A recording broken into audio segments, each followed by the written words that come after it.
మోషే మీద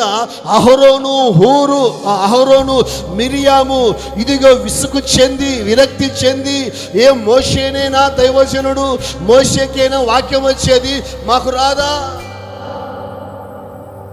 సైతాను కూడా వచ్చేది, వాక్యం రాదా?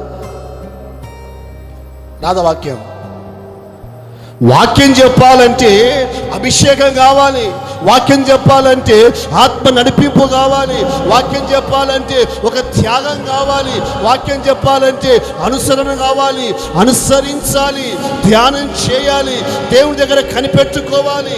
రాత్రి మగళ్ళు ల్యాప్టాప్ తీసుకొని ల్యాప్టాప్ దగ్గర కూర్చొని ఆదివారం ఒక్కరోజు వాక్యం చెప్పడానికి వెళ్తే కళ్ళల్లో ల్యాప్టాప్ కనపడతాడా, దేవుడు కనపడతాడా?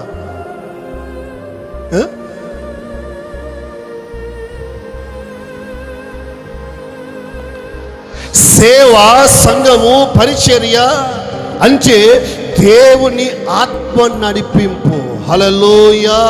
పరిశుద్ధాత్మ నడిపింపు అనేది, అభిషేకం అనేది సేవకు అవసరం.